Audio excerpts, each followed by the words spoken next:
Krishna Krishna Hare Hare, Hare Rama Hare Rama, Rama Rama Hare Hare.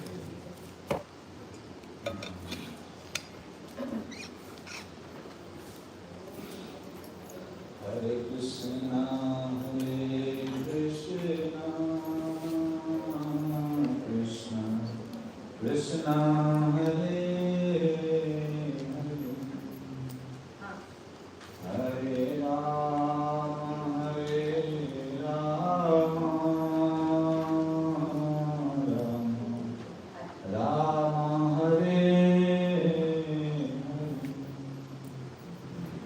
Hare Krishna, Hare Krishna, Krishna Krishna, Hare Hare, Hare Rama, Hare Rama, Rama Rama, Hare Hare.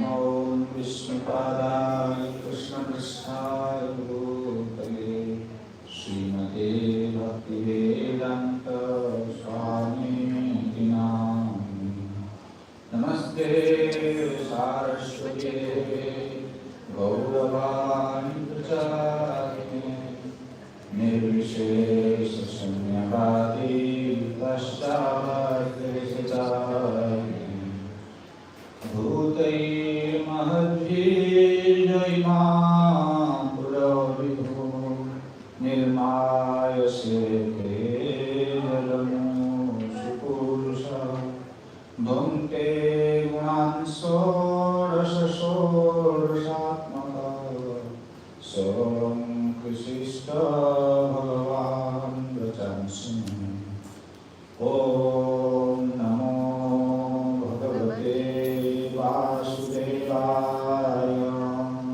Om Namo Bhagavate Vasudevaya. Om Namo Bhagavate Vasudevaya.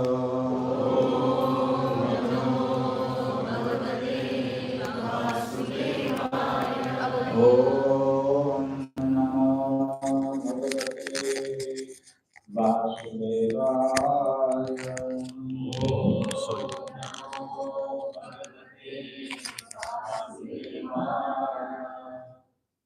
तैदर्शनीया भवै उदार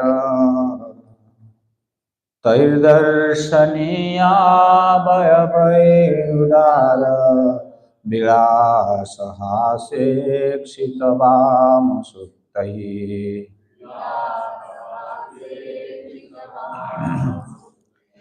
हृतात्मन हितप्राणं च भक्ति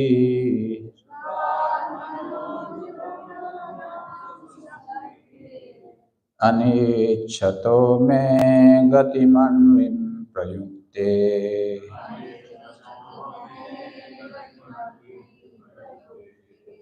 तैर्दर्शनीया वयवैरुचिर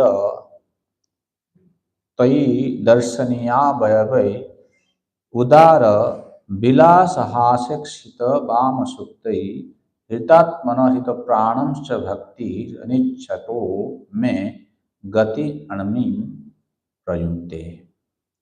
So we have been discussing about Lord Kapila's instructions to Mother Devahuti, particularly in devotional service. Because Mother Devahuti, she wanted to know when she heard from Kapil Dev that Adhyatma Yoga can be attained through the association of devotees, then she said, please tell me what are the characteristics of a devotee that I need to associate with. And then Kapil Dev, he gave very detailed explanation about the characteristics of a sadhaka, a devotee. And then she is asking, please tell me the devotional service which will act like an arrow to reach my goal to attain your lotus feet.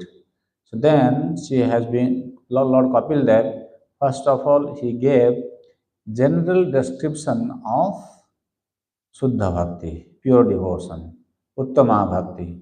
So when he discussed about Uttama Bhakti, at that time also he started discussing about different components of bhakti. And yesterday we did discuss about attainment of bhava, uh, how a devotee in bhava platform, when he comes to the platform, when a devotee comes to the platform of bhava, what happens to him. This is an example actually we are seeing here in text number 35 and 36. The example of Bhagavata, his status, his situation have been described here. So in text number 36, it says, Tai darshaniya vayavai udara vilasahasek sitavama suktai ritatmano hita pranam cha bhakti anichhato में gati manu pranyute. So what happens to this devotee is very wonderfully described here. It is said that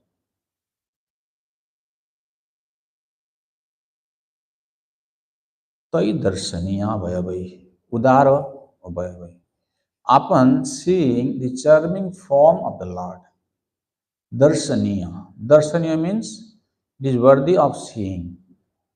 Lord's form is worthy of seeing, and his smile is attractive face. And when he hears him, Lord sometimes speaks to his devotees also. So when he hears the pleasing words from the devotee, from the Lord, the pure devotee almost loses all other consciousness. Just imagine when the devotee, pure devotee of the Lord, they come in front of the Lord, they see the beautiful face of the Lord, smiling face, and they see the entire form, how he is standing in threefold bending form under Kalpa Briksha. When he see Krishna standing like this, and he starts speaking to his devotees, and when the pure devotee he sees Krishna in this way, he what happens to him? The devotee almost loses all other consciousness. Means his senses and his consciousness are fully drawn to Krishna.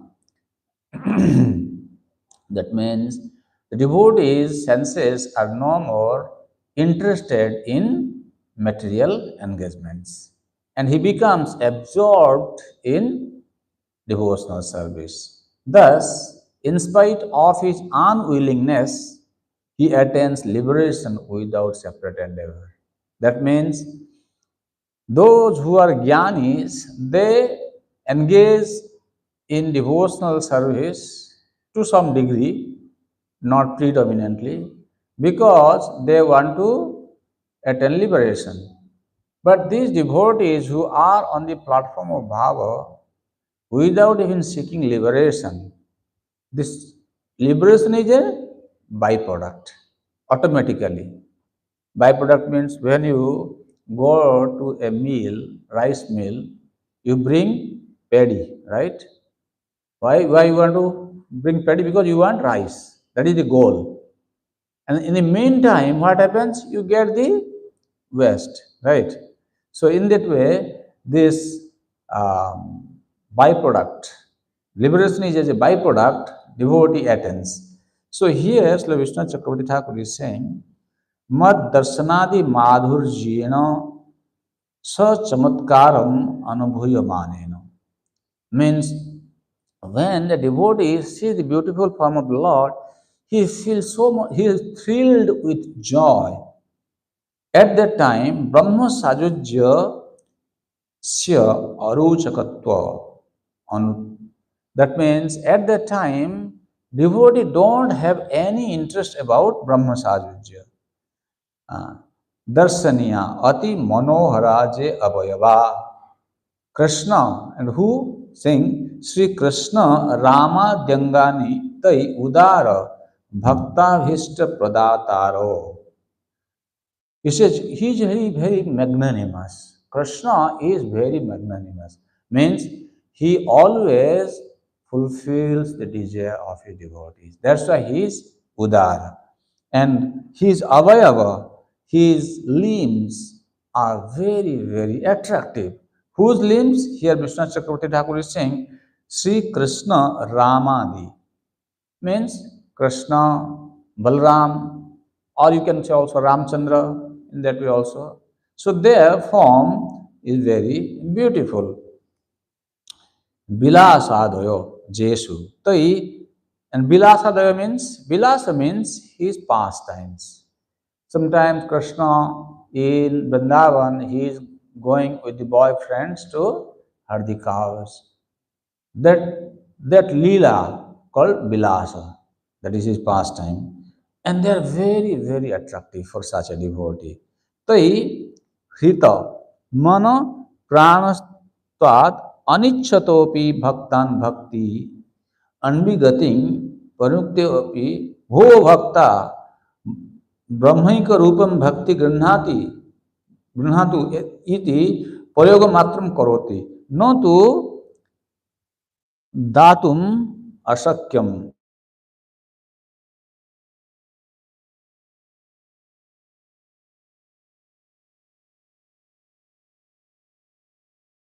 Liberation. Even if he wants, still he cannot give liberation to his devotees. Why? Bhagavata Leela Vilasa Hasa Avalokanam Madhura Bhasanai Tesam Atmana Cho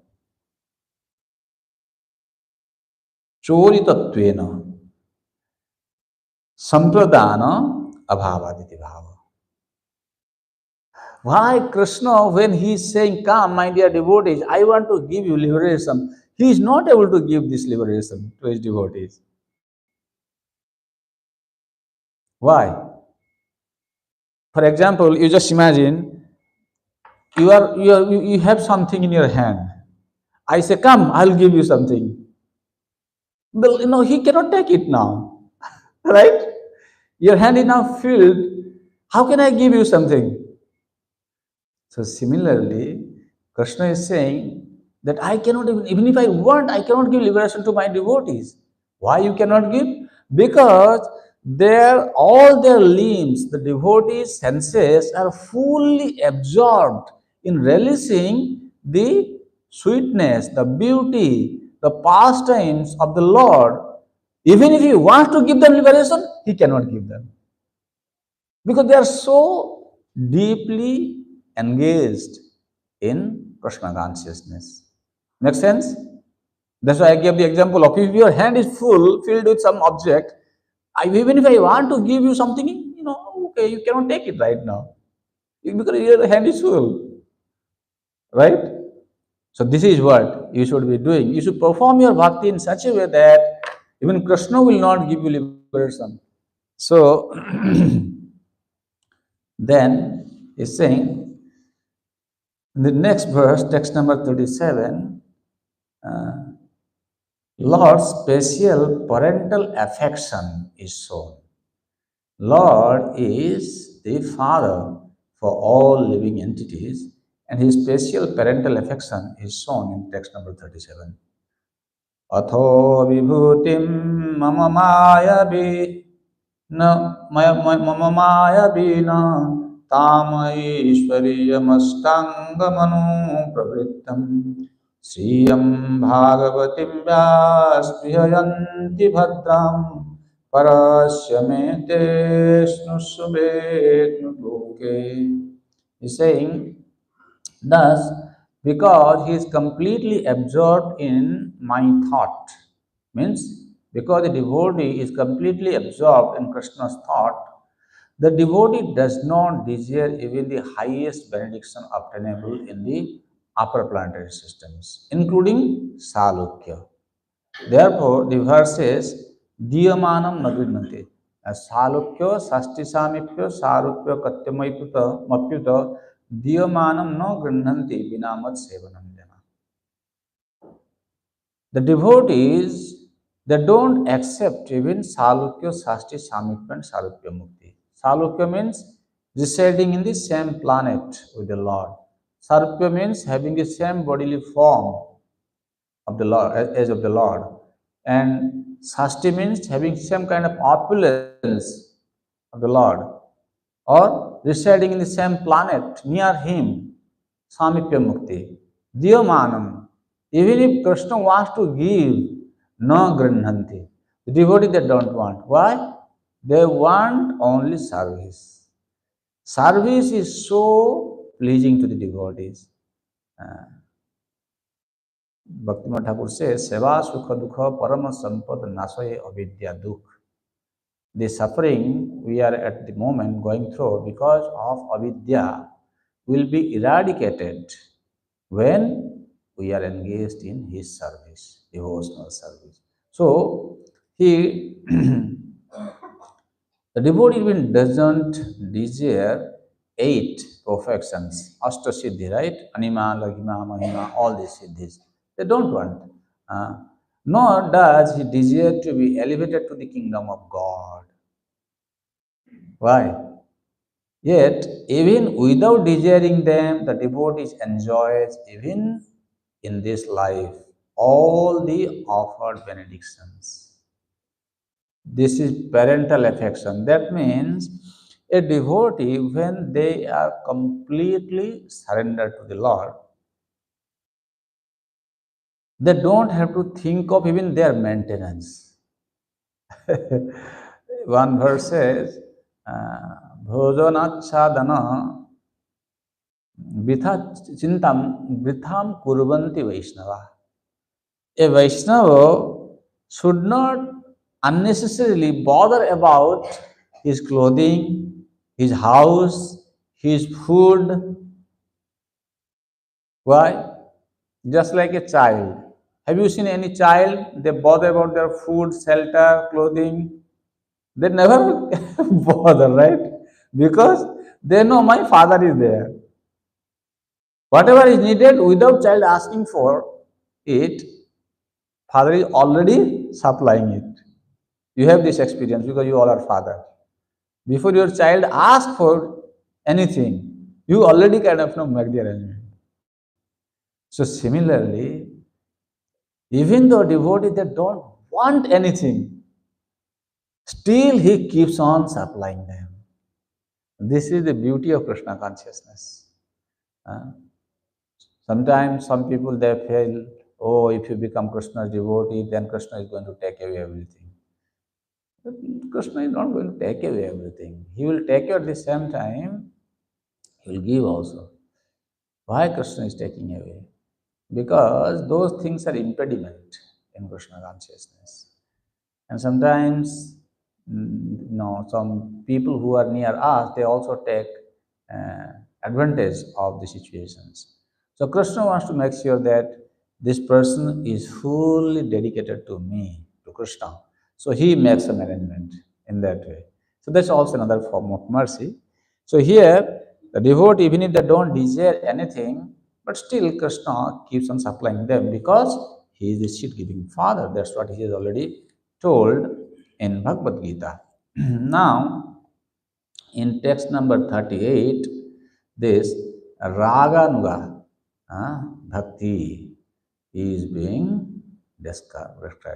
The superiority of Raganuga bhakti by its nature and an example of it means when we say about Raganuga bhakti. What is Raganuga bhakti? That we will see as an example in this text number 38 and what is the nature of the Raganuga bhakti. न करहि चिन्मत्वरसंत रूपे नक्ष्यन्ति no मे निमिषो लेढिहेति जेषामहं प्रियात्मा सुतश्च सखा गुरु सुहृददैवमिष्टम्. Is saying that Jesam aham priyo atma sutascha. Krishna is saying, for those devotees, I become their friends, their relatives, their son, guru. Guru means spiritual master. Krishnam Bande Jagat Guru.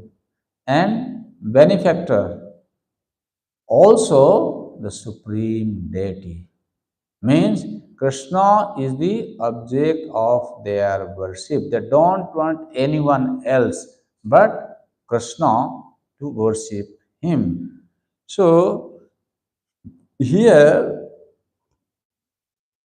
that means you need to know that in the platform of Raga Nuga Bhakti, devotees they treat Krishna in this way. Krishna is my friend. Krishna is my son. Krishna is my guru. One time, one devotee asked Srila Prabhupada, Prabhupada, can we accept Krishna as our child like Jashoda Mata? We can follow Jashoda Mata. So Prabhupada says to her, he said, at this point, you can't follow anything. He said, don't imitate. You cannot become Yashoda Mata. Unfortunately, if you go to Vrindavan today, you'll find there are some group of sadhus, they'll tell you, oh, this is your Swarupa in the spiritual world. Now you try to meditate on this aspect of Krishna consciousness.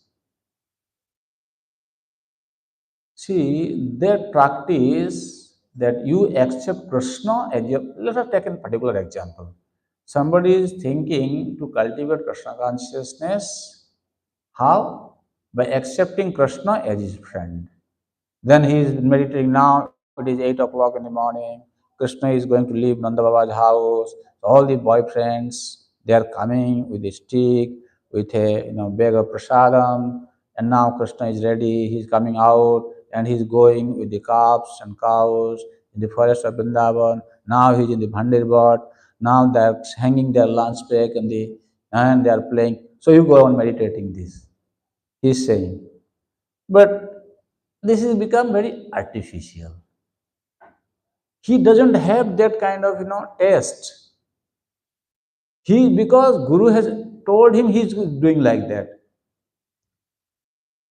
That is not our process actually. Our process, you see, Raganuga process is Raganuga Bhakti, like I told the other day, just by once hearing, automatically the loho is created and he is kind of drawn to it. Like I have seen one child, he will, he's a small child actually, born in a devotee family. All his relatives are non-devotees. So this child, he will go and play with the other child. When it comes for eating, then they will go to eat. You cannot feed even single grain to this boy in the company of other boys who are eating unoffered food stuff. When it comes to eating, he no, he will just keep quiet. He will not eat anything with them. Can you imagine? Very spontaneous for him. And he doesn't feel bad also. And after finish eating, again he will go with them, he will play with them. He's happy with them. When it comes to eating, nobody can feed him even one single grain which is not offered to Krishna. He's a very special soul. You can feel it, right? Automatically it is awakened. So, but for us, what happens? We are asked to perform sadhana bhakti. Our sadhana bhakti is actually raganuga practice. Like in the morning time, when you are singing this Sangsara Davanala, Do you know what is the ninth verse? We chant only up to eighth verse, right? You know there's another verse? There is another verse, right? Ninth verse. Vishwanath Chakravarti Thakur says, एतत् ब्राह्म मुहूर्ते पठति प्रयत्नात् सोएव वृंदावननाथ साक्षात् सेवैव लभ्यम.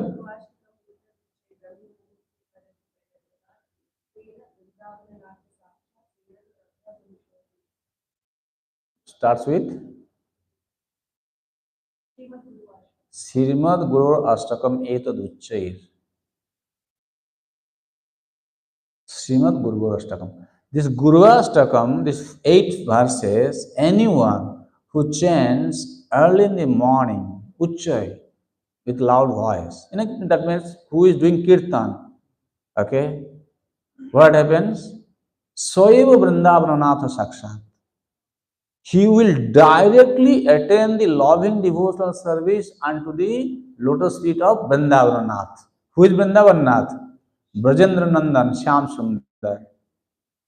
Can you imagine? Isn't it not Raganuga Bhakti? Okay. You are chanting Tulsi prayer. What do you say?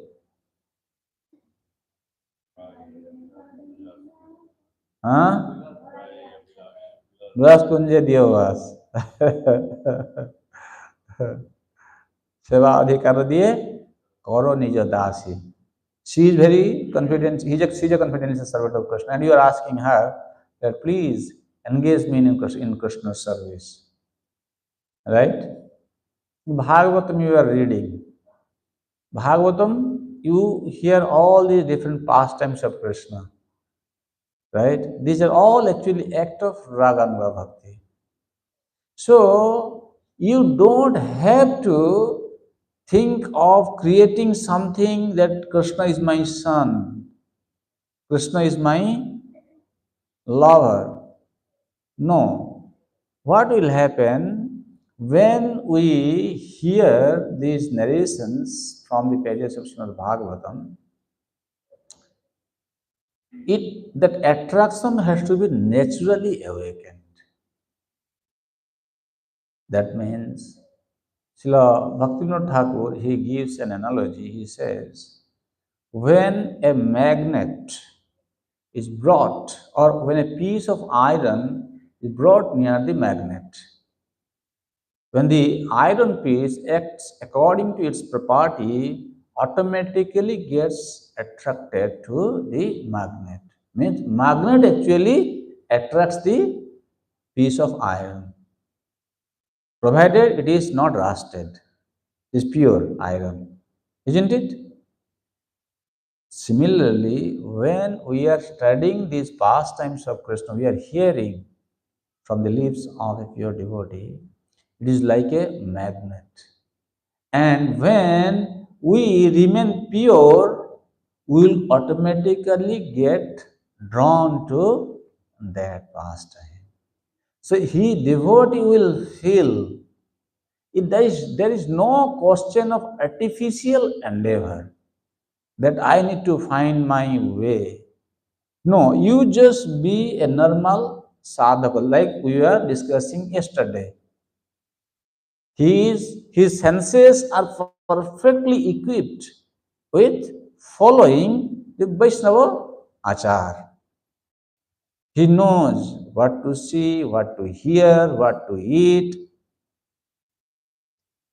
So in that way, when he continues his practices for some time, he is getting purified of all the anarthas, all the impediments are already gone, he has become pure, he will automatically get attracted to the service of Krishna, to serve him in a particular way. Okay? Therefore, Prabhupada says in Nectar of Devotion, he says, when somebody practices sadhana bhakti, a time will come, a spontaneous attraction will be awakened. He gives the example like we are, okay, we can give this example. We are engaged in serving Krishna. You have a deity at home. So your Guru Maharaj said you should offer a flower garland to the deity every day. What you do? You don't have flower at your home. You are living in the flat, in the building.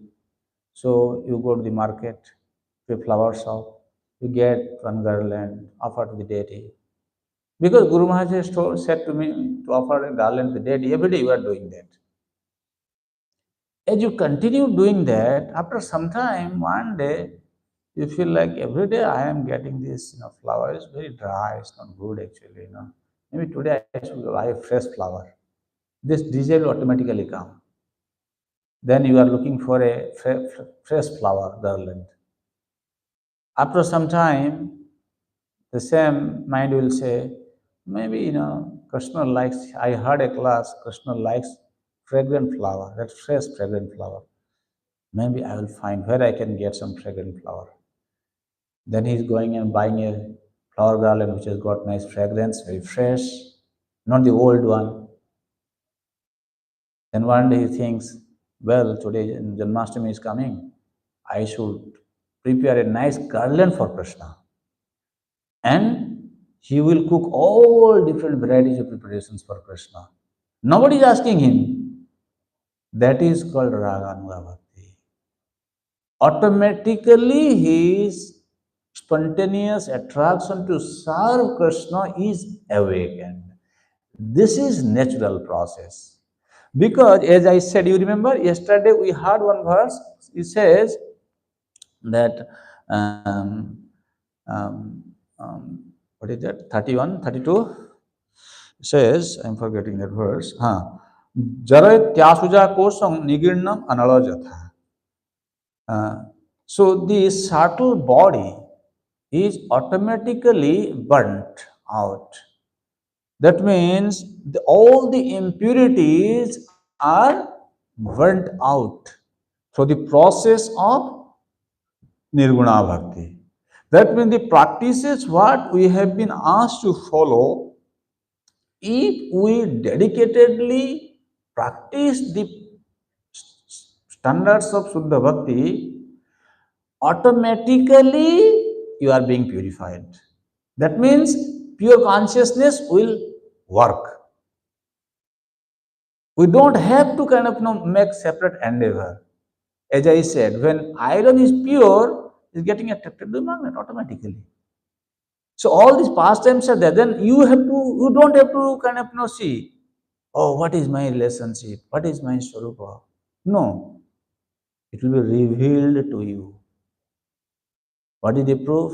Narad Muni, he says to Vyasadeva, when Vyasadeva asked about his past life, he said, how did you remember all these things? He said, no, I was born as Dashiputra, then my mother was left her body being bitten by a snake. I had no other shelter than the Supreme Lord. When I was staying with these sadhus, and they had given me this mantra. I left home at the age of 5 and I went on to the forest.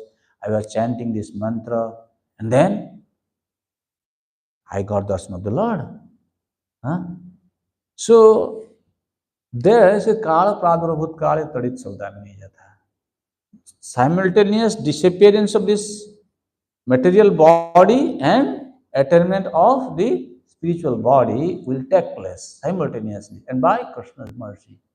That means he has Narad Muni had perfectly followed the mantra, what was given to him, the practices that was given to him by his Guru.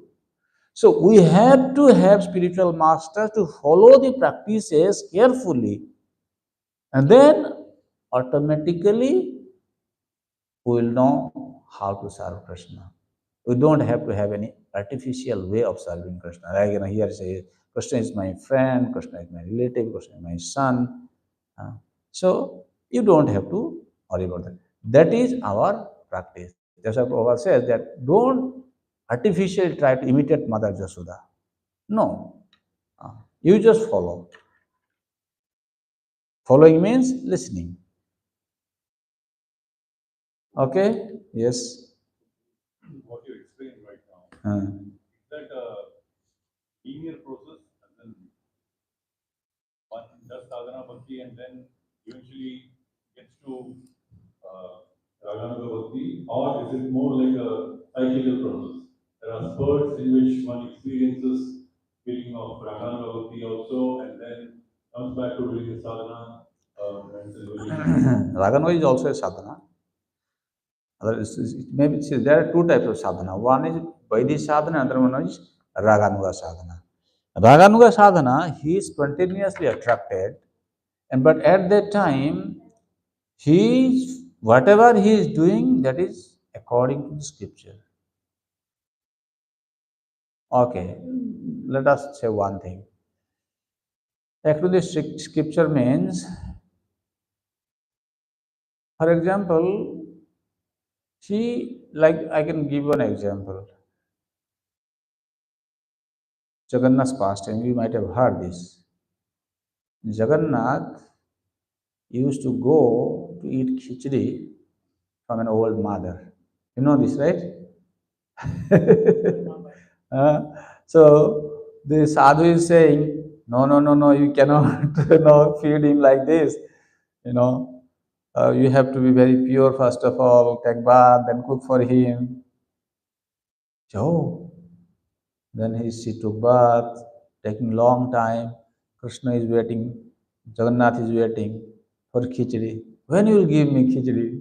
No, no, wait, wait, wait. So she is spontaneously serving Jagannath.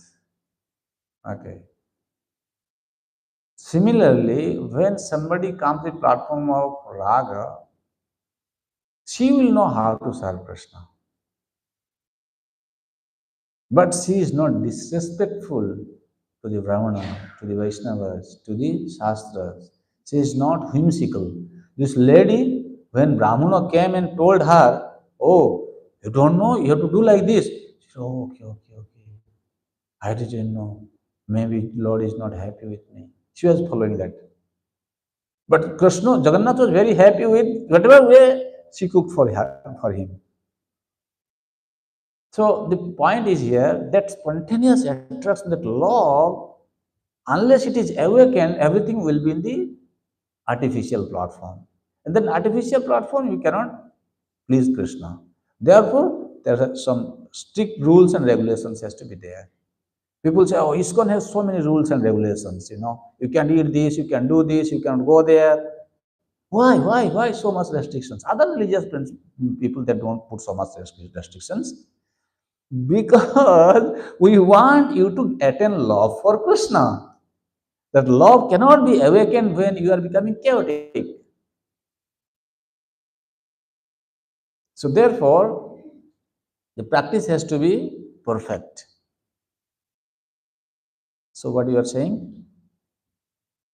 so in relation to this point about it not being Anish, maybe not in our sampradaya, but in some other sampradayas, the mood of worshipping Krishna itself is based on some underlying relationship of parental love or vatsalya bhava. So how does one understand? That is and what those are also bona fide sampradayas. I know. Let me tell you. See, the point is, unless we are having a pure consciousness, we may be imitating him. You can argue with me, Prabhu, then the process is pure. They will automatically become purified. But try to understand what is their intention. Their intention is, I want Krishna to become my son. You cannot demand Krishna to become your son. Your service will automatically oblige him to become your son.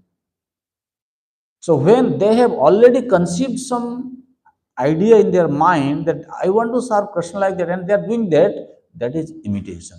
Because they have not realized it. Isn't it? When they have not realized, it is done in an artificial manner. So that artificial manner execution, I don't know how long it will take to awaken love, pure love for him.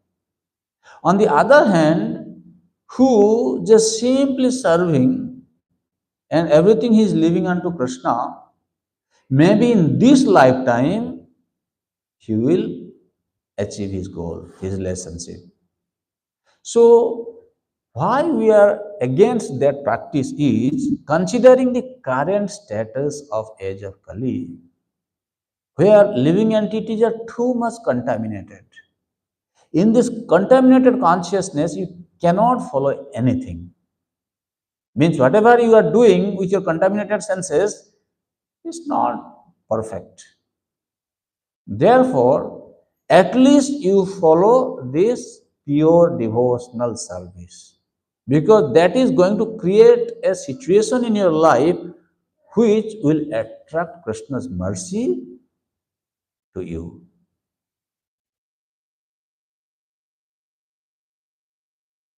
There were some people who were practicing that. But now people consciousness is totally polluted. If they try to adopt such kind of practices like the Brajavasis that deal with Krishna, they will totally fall into Maya. There are a lot of evidences where people attempted to practice, follow the footsteps of Brajavasis, and they became gross materialists. They are drawn to satisfy their senses in the material plane. That happened to them. We don't want that. That's why it has to be naturally awakened. And the natural process is our sadhana. Our sadhana is, as I said, it's Ragamaya practice. You continue, automatically it will be revealed to you. That's why I gave the example of Narduni. The Bhava platform will automatically come. Yesterday I gave Kriti Sadhya Bhavet Sadhya Bhava Sa Sadhana Vida. The sadhana bhakti which is going to lead to Bhava Bhakti, that is called sadhana bhakti. If sadhana bhakti has no capacity to lead the sadhaka to the platform of bhava bhakti, that is not sadhana bhakti. And our sadhana bhakti has the potency to lead the sadhaka to bhava bhakti. So bhava means this is how it will automatically he will come to the platform that Krishna is my son. It will be revealed to him. So even though there are some people, there are some sampradaya who encourage their followers to worship Krishna in that mood, but we don't recognize that. We follow Rupa Goswami's path. That translates to the form of the deity that we worship. Yes, we that worship also. The form of the deity that we worship in our parampara is also to suit that mood of worship. Yeah, that our worship is we worship Radha Krishna through Chaitanya Mahaprabhu. They don't go through Chaitanya Mahaprabhu, other sampradaya. So there is a breakage of link. Chaitanya Mahaprabhu has come to give that mood, and we are following that. That means our process is bona fide. Now, in text number 39 and 40, example of sadhana bhakti is given. So, what is the example of sadhana bhakti? You can see. Imam lokam tathaivam atmanam abhayaitam atmanamanure je charaya pasavo griha visrijya sarvananyangsha mamevam vishvato mukham bhajantyannanya bhaktya tan mrityorati parahe imam lokam tathaivamam atmanam ubhaya inam. That means this devotee, what he is doing, he is engaged in serving Krishna with the thought that he worships Krishna. Who is Krishna? Vishwatomukham, who is all pervading. And he is serving him in unflinching faith, devotional service.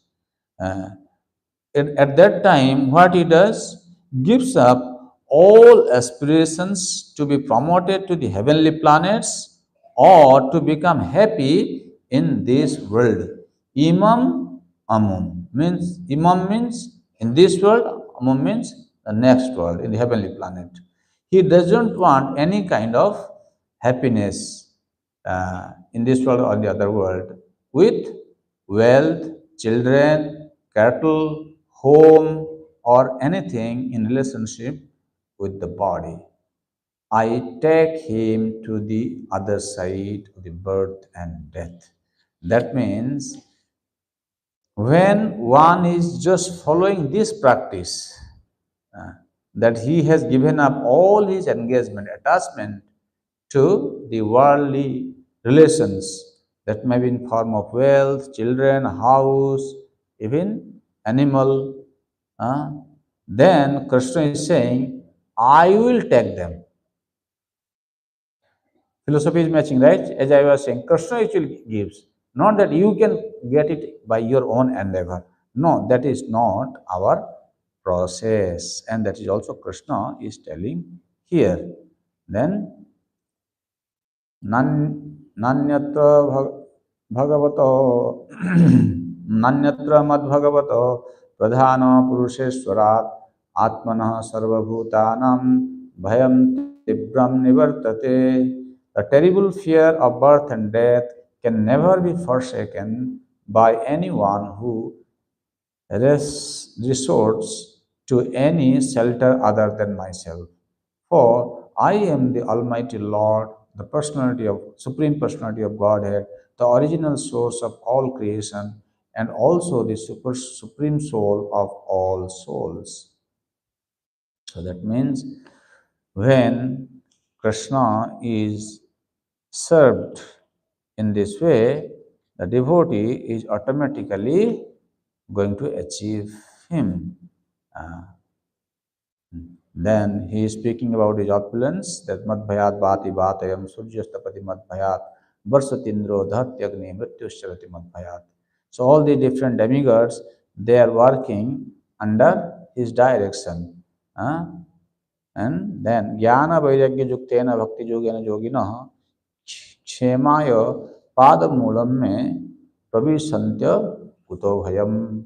The yogi is equipped with transcendental knowledge and renunciation and engaged in devotional service for their eternal benefit, take shelter of my lotus feet, and since I am the Lord, they are thus eligible to enter into the kingdom of God, Godhead without fear. Therefore, persons whose minds are fixed on the Lord engage in the intensive practice of devotional service.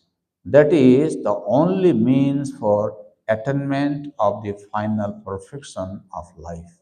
That means, while concluding his instructions on this chapter, at least, Kapil Dev is saying that everyone who wants to attain my favor, oh my dear mother, Krishna is saying, you should know that the Adhyatma Yoga, which I was telling you to practice, this is his, this is the Swarupa of Adhyatma Yoga, that you must be dedicatedly, with unflinching faith, engaged in my service, then I will bring you to my abode. So, probably can you give me some water? He's bringing. So, we are concluding this chapter. Now, we're going to go to the next. Before we go, you have any question or comment on this section? Anything if you want to ask?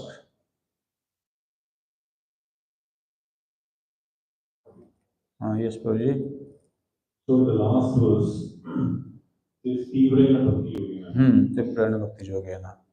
Something that comes in the Bhagavad also. So for all of us who are trying to practice sadhana bhakti, is that what, I mean, how do we intensify it? One is it in line with Sadatama Kirti and Kama where it has to be consistent and regular, or does it need to increase in terms of time also? Here, Tibrena Bhakti Yogena means, in English term, you say Tibra means intensified Krishna consciousness, right? Here, what is the meaning of intensified Krishna consciousness? Here, intensity will be determined in terms of predominance. Means, for example, if we break it down, we have got 24 hours a day by our side. And out of these 24 hours, how many hours I am engaged in Krishna service? That will determine the predominance of the practice of Krishna consciousness. For example,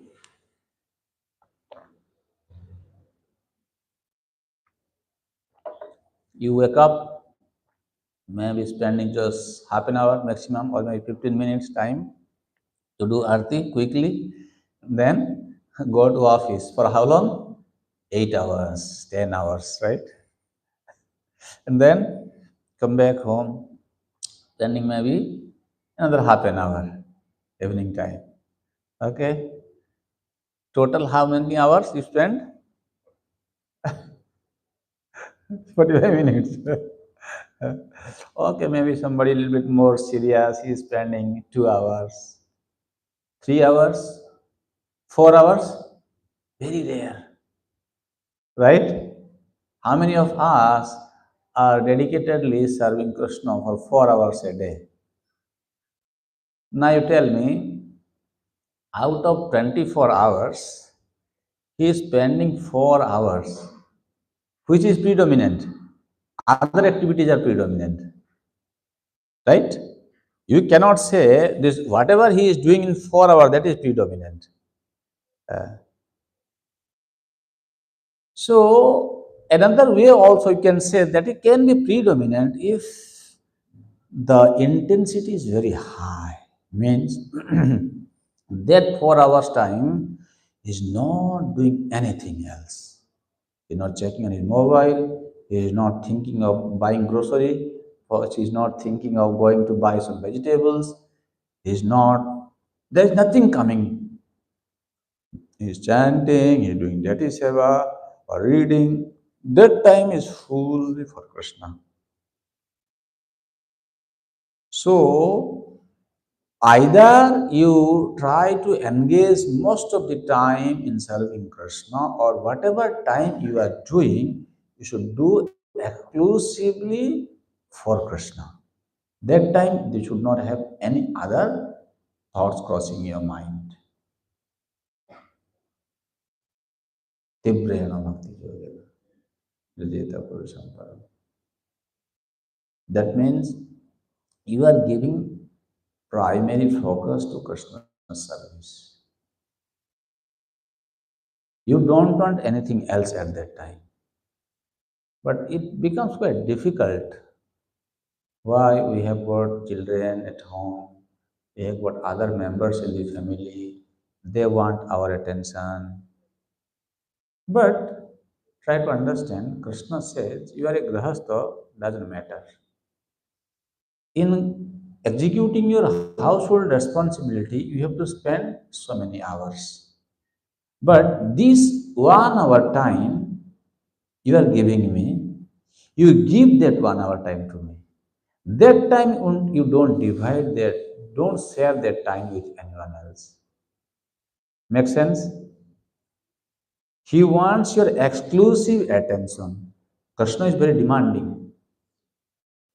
He says, this time only you and me, no other interference.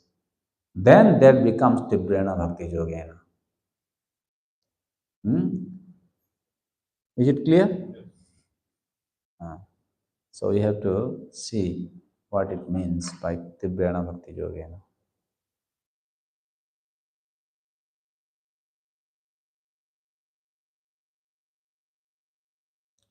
So, in this beginning of the Kapila's instruction, chapter 25, Krishna, Devavati Mata, she asked, what is Adhyatma Yoga? So immediately, Kapil Dev he spoke about devotional service. Then in subsequent time, she asked other questions too. She wanted to know about Sankhya, Yoga. So then Kapil Dev, he went on describing about the Sankhya, Yoga, and also Bhakti from time to time from chapter 26 to 28. Okay. Then again in chapter 29, Devahuti, who had asked this question that, uh, in the beginning of chapter 29, after hearing the description of Sankhya, Yoga, and other processes, she is again asking hmm, to describe about devotional service. So, in the beginning of chapter 29, just see what she is asking. Can you go to first two verses? Lakshanam mahadadinam prakriteः purushasya cha sarupam lakshate mi amisham jena tat paramarthikam जथा सांख्येषु कथितं जन्मूलं तत्प्रचक्षते भक्ति योगस्य मे मार्गं ब्रूहि विस्तरसो प्रभो भक्ति योगस्य मे मार्गम मैं भक्ति योगस्य मार्गम विस्तरस ब्रूहि प्रभु ओ Lord you have explained what characteristics of Prakriti, Purusha, Mahatattva, and also Sankhya philosophy. Now, please kindly elaborate on the path of Bhakti Yoga in detail for me. You can say, just now you have heard that you gave so much of analysis about Bhakti Yoga, so what Bhakti Yoga she wants to know? Now, in this chapter, the Bhakti Yoga she is asking about to elaborate, that is mostly bhakti which is performed under different material modes. Somebody who is affected by mode of goodness, passion, or ignorance, when they execute their bhakti, what is that bhakti? What type of bhakti is that? Okay. Now, in this chapter, we will get more informations or more elaborate understanding about different types of bhakti that one undertakes, and we will also understand what is my situation. That I am also saying I'm practicing bhakti, right? Okay, what kind of bhakti are you practicing? Okay, well, for last 2 days we have been discussing we have to practice Uttama Bhakti, Nirguna Bhakti, Kevala Bhakti, and we have given so much of explanation also. But still, I don't understand. Well, which category do I fall into? We haven't understood that yet, right? Now, in this chapter, 29th chapter, he is going to speak about 81 varieties of bhakti. How many? 81. Have you heard of this? Oh, okay. So the categories have been decided on the basis of different modes. Okay. So maybe somewhere you will find where actually I fit into.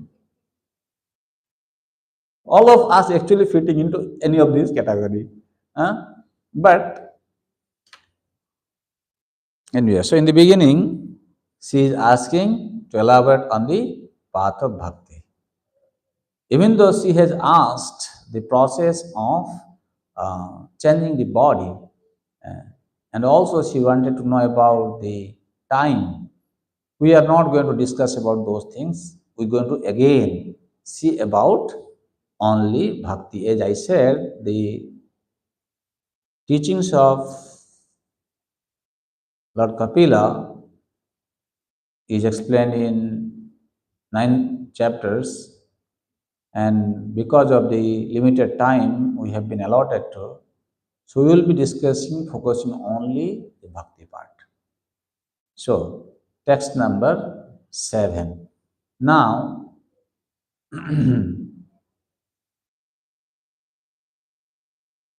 Kapil Dev is going to respond to the questions of Mother Devahuti, that types of bhakti. Text number 7, 29, chapter 29.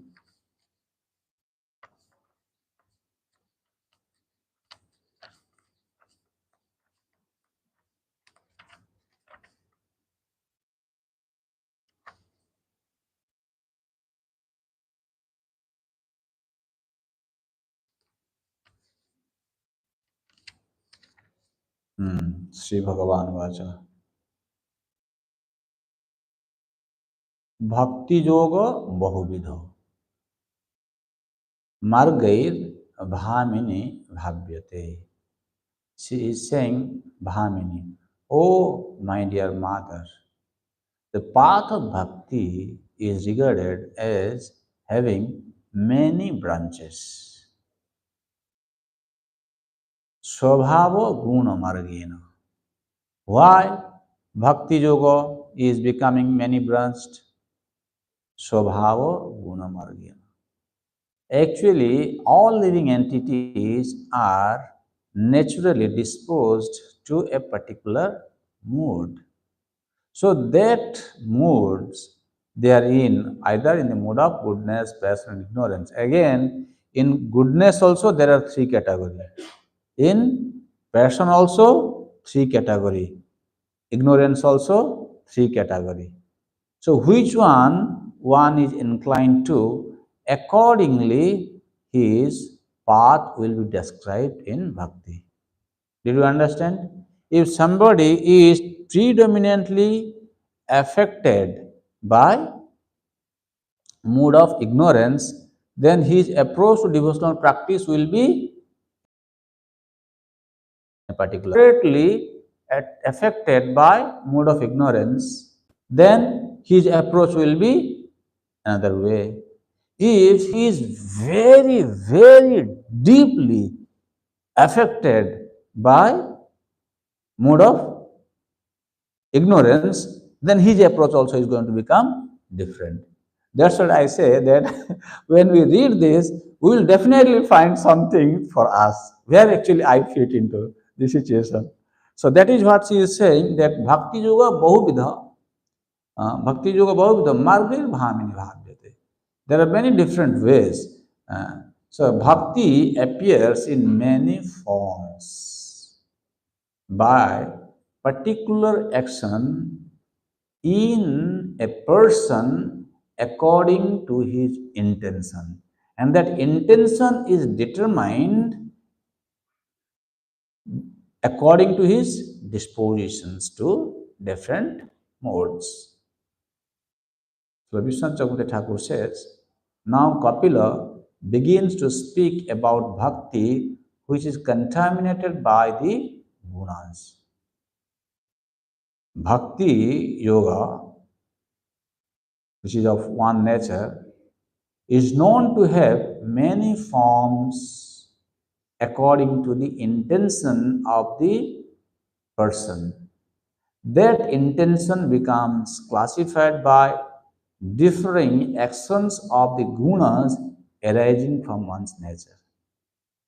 So, whatever guna we are affected by, then that will determine my execution of bhakti. Though bhakti in its essential nature is beyond the gunas, right? We are discussing only guna bhakti. Bhakti is not actually to be taken as sattvika bhakti, rajasika bhakti, or tamasika bhakti. Bhakti has got nothing to do with it. It becomes so called like tamasika bhakti, rajasika bhakti, and sattvika bhakti when it is contaminated by one's natural gunas, such as raja, tama, and sattva. That means bhakti practice itself is pure. Like, for example, I say, reading Bhagavatam. Okay? Reading Bhagavatam is Nirguna actually. But if I am reading Bhagavatam and I am attaching my polluted consciousness to it, you understand? Then what will become? It will become tainted by that guna. You're going to see that how it is happening. So therefore, in text number 8, in the beginning, first he is going to speak about tamasika bhakti. Text number 8 speaks about tamasika bhakti. अभिसंध्याय जो हिंसाम दंभम मात्सर्यमेव वा संरंभी भिन्न दृक् भावम मयि कुर्यात् स तामसी. So how to know that the bhakti somebody is practicing is tamasic bhakti or not? But first of all, you should know bhakti is not tamasic. The person is in the mood of tamaguna, that's why his intentions are mixed with the practice, that's why it is said tamasika bhakti. He who becomes my devotee with the intention of doing injury to others or out of hypocrisy or jealousy or under the influence of anger or with an outlook full of differences. Here differences means, what is the difference?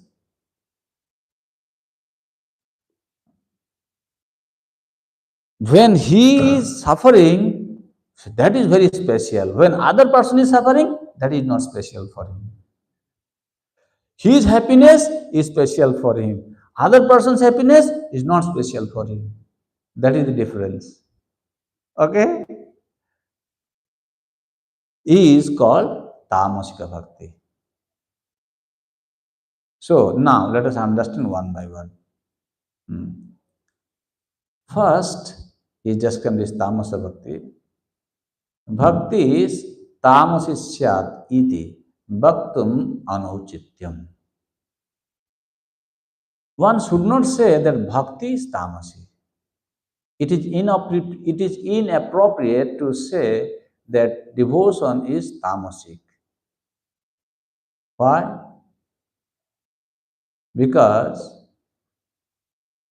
the person possessing such quality is described by term like tamasic,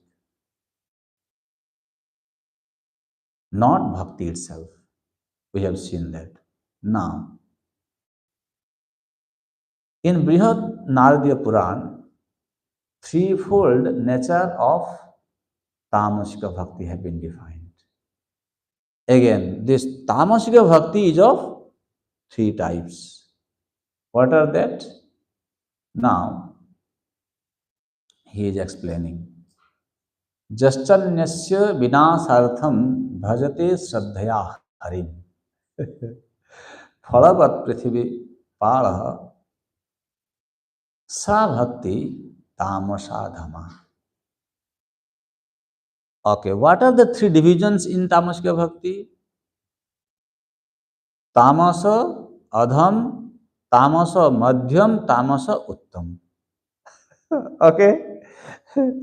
In tamas bhakti also, he is very much in tamas, that is tamasa tamas. Then tamasa madhyam, moderately affected.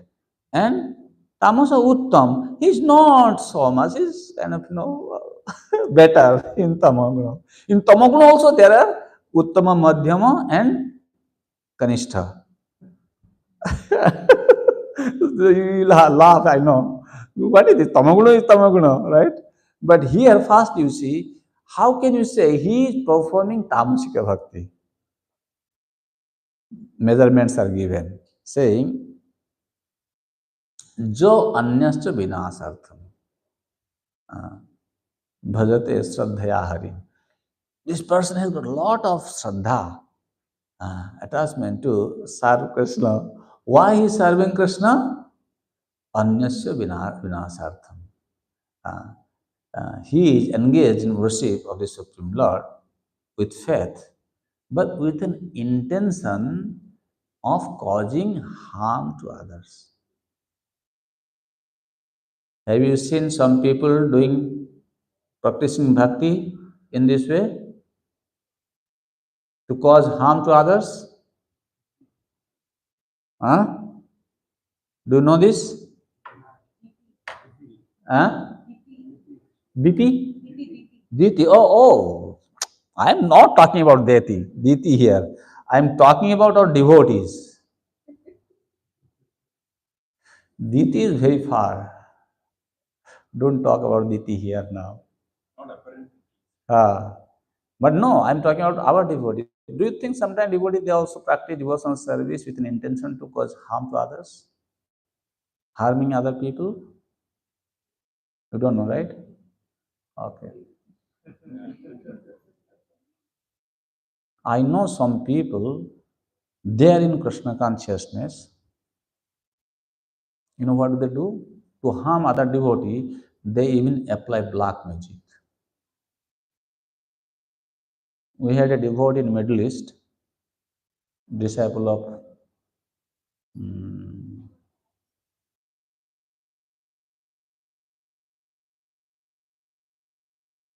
he was applied black magic by one of his staff actually. And devotee was involved also. In some cases, it happens like that. He is doing practicing bhakti, but with an intention to cause harm to others. That is tamasa dhamma bhakti. If somebody is practicing bhakti to cause harm to others, you should know that is the lowest kind of bhakti, tamasa bhakti. Okay, tamasa dhamma. Okay.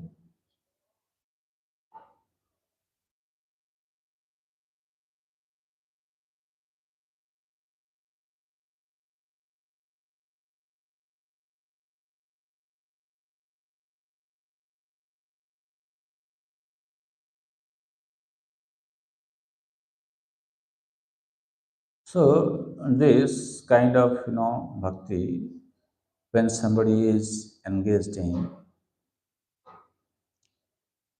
maybe Krishna will give him some result, but this person is hopeless, you can say, because when you practice bhakti, the bhakti is supposed to bring humility, service, love, awaken love, unconditional love for Krishna uh, and for his devotees. He should be freed from personal motives. That means he is not able to take full advantage of bhakti. It's a very unfortunate situation. Okay. Then tamas madhyama practice. जो अर्चित कैतव धिया स्वैरिणी स्वपतिम यथा नारायणम जगन्नाथम सावै तामस मध्यम. One who worships Lord Narayana, the Lord of the universe, with deceitful intent, just as an unfaithful wife worships her husband, such devotion is considered the middle level of Tamasika Bhakti. So, how to understand this middle level of Tamasika Bhakti? That we said one point is with a deceitful intent. And the example have been given, one unfaithful wife who is serving her husband. Means this wife, she is very much devoted to her husband. Whatever household activities she is doing so well, husband will never recognize that her mind is somewhere else. So similarly, he will perform devotional service with a deceitful intent, means he is thinking for some personal gain. He's an unchaste wife. If he is chaste, he is only thinking of Krishna. Now he is thinking of his personal gain. They worship Krishna, but their real aim is material benefits, wealth, prestige, or comfortable life. Huh? If they do not get what they want, they may reduce their devotion or turn away. Have you seen some devotees coming to Krishna consciousness after some time they leave? Maybe in here Singapore you might not have seen, but elsewhere we have seen also. Okay, so this is one thing. Another thing is how he is, having a deceitful intent. Maintain a double life. You understand double life? Huh?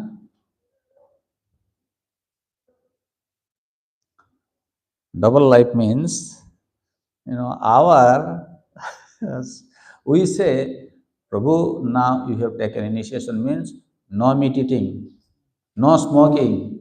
Okay? Said yes, yes. Then when he's traveling from Mayapur to Calcutta, oh, nobody there to see me here. He's entering to a restaurant and eating it there, where they are cooking onion. You understand? This is Tamasa Madhyama Bhakti. There was a devotee in Mayapur many years ago. When he is going to Calcutta, and he will stop by and he will eat in the restaurant. Okay, they are cooking all these non-veg items also. He said nobody there to look at what to do. Prabhu, what to do. We have to eat something on the way. No, that is not bhakti. So he is in that category. Okay. So you cannot eat in the outside. So it's a double life. One life when it comes to devotee community, nice dhoti, kurta, tilak and everything, then there's also another life for him. Right? No. He is always having Vaishnava life. Means he will wear tilak, he is taking prasadam, he is following four regularity principles, all Vaishnava achar he is practicing. Okay. Manipulate bhakti for social or institutional status. They are devotional, they use devotional service to gain power, recognition, or influence within the community rather than to truly serve the Lord and his devotees. Huh? Did you get it? Why I am practicing bhakti? Because I want some recognition. Because I want to spread my influence in the community. We don't require more explanation, I believe. Sometimes some people that do like this also. Sometimes, right? Okay. Pretend to follow.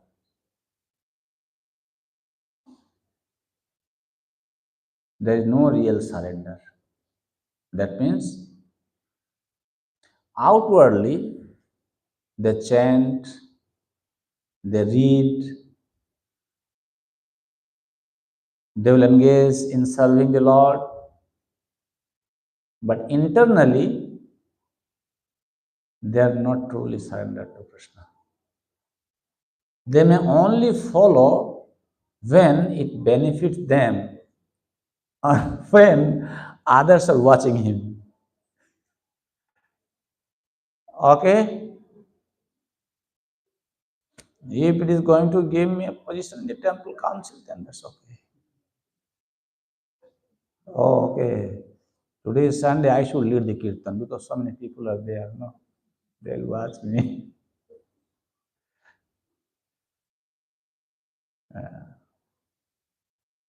This is middle level tamasic bhakti. Okay? Then, highest form of tamasic bhakti. देव पूजा परं दृष्ट्वा स्पर्धया जोर्चेद हरिम शृणुष्व पृथ्वी पाल सा भक्ति तामसोत्तमा. One who worships Lord Hari out of envy upon seeing others engaged in worshipping the Lord. Oh, he is worshipping, huh? Okay, I will also do. He is liked by, this devotee. Okay, I will also do this. You understand? Such devotion is considered the highest form of Tamasika Bhakti. This is also in Tamasika Bhakti category, but it is highest form of Tamasika Bhakti. That means when a person sees others sincerely engaged in bhakti, instead of feeling happiness or being inspired to see others are engaged in bhakti, he feels envious. I don't think if I can explain more clearly than this. Clear, right? As I said, no, this description will give us a very clear picture what kind of bhakti I am doing it. You don't have to tell us, okay? If no, I have this kind of mood in me, intentions are there in me, that means I am falling into this category. Now we should be able to very clearly see it.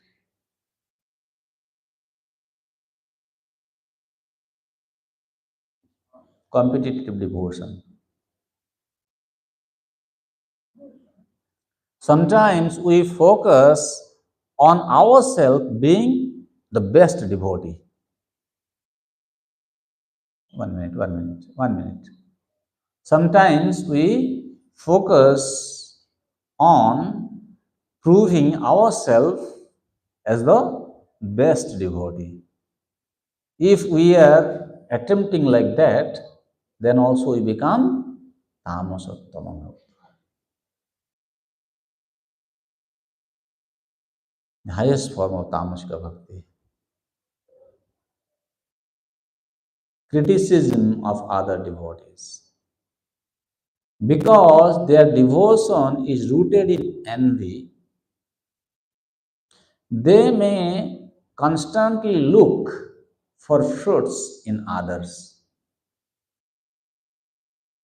criticize their service, or try to bring others down rather than uplifting them. Understand? Sometimes we try to pull somebody down.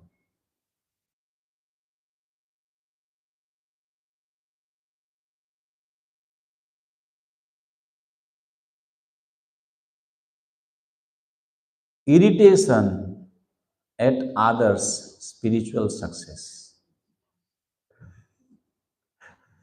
Yeah. Uh,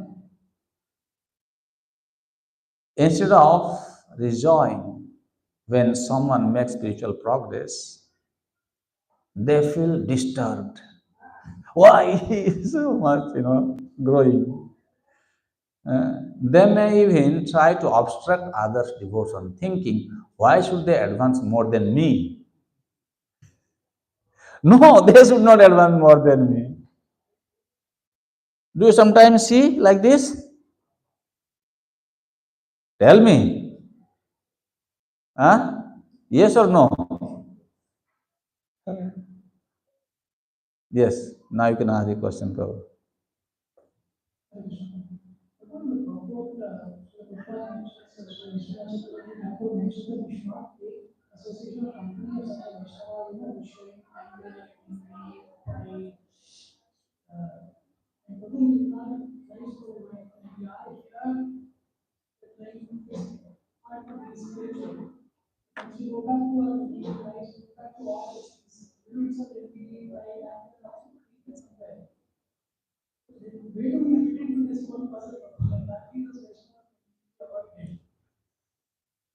Where do we fit into? That's why I don't know. I cannot judge where we fit into. That has to be judged by individuals. That where I fit into. That is why we are discussing this. See, one thing is, we need to know that I have some problem. If I do not know that I have some problem, then how am I going to grow?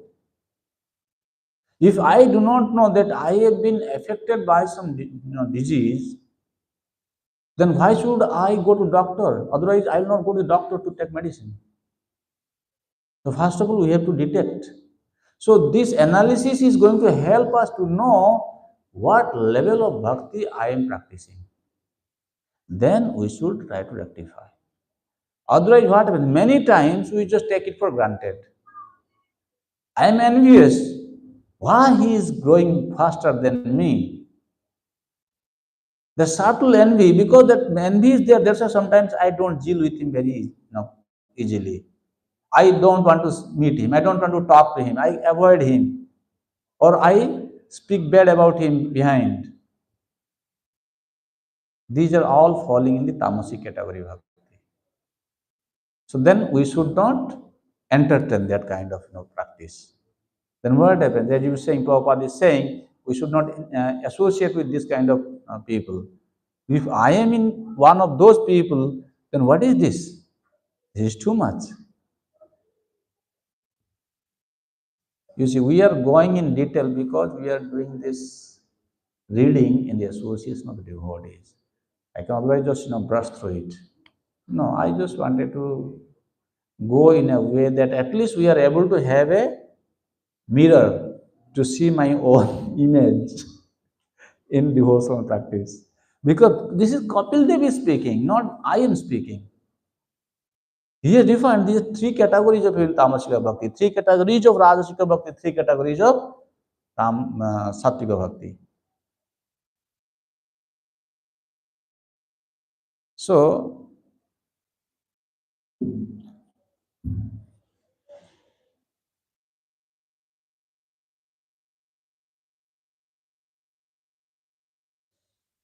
among all Tamasic Bhakti categories, this one is considered the most dangerous because it directly opposes the fundamental principle of bhakti, serving Krishna with a pure heart. These people, they don't have pure heart. Instead of seeing other devotees as the servants of the Lord, this person sees them as rivals and tries to worship Krishna to boast their own false ego.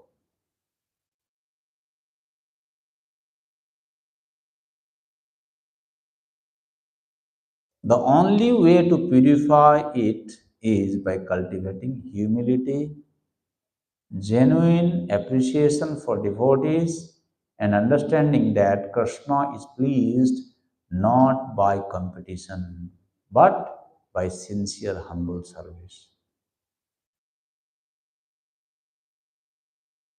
Why competition? Sometimes we enter into competitive spirit, and then what they will say, oh, you don't know, in the spiritual world there is also competition. He is hiding his competitive spirit, competitive mode, giving the example of there is also competition in the spiritual world. You see, yes, there is competition in the spiritual world. Like I was telling you yesterday, when we start practicing pure bhakti, it should be devoid of any desires, right? But then, when we came to discuss about Bhava Bhakti, we said, no, no, he should have some desires also. But his desires are different for the pleasure of the Lord, his desires.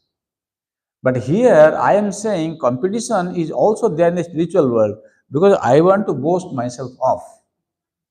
That's why I am giving that example of spiritual world. Are you in the Raganuga platform? You are not in the Raganuga platform. Then this competition is not beneficial for you in the Sadhana Bhakti platform. sometimes this competition in the material realm and material consciousness will make us become offensive, because that is going to boost our ego. So we need to be very, very considerate. We need to be very balanced in our approach to Krishna consciousness. We should not be, misdirected. That's why we should always cultivate humility and appreciate other devotees and serve Krishna with love. In this way, the threefold nature of this tamasic, rajasic, or even sattvic, you can say,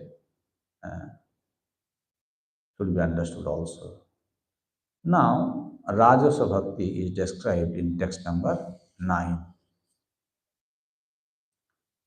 विषयान अभिसंधाय जस ऐश्वर्यमेव वा अर्चा दावर्चयद्यो माम पृथक भाव स राजसी.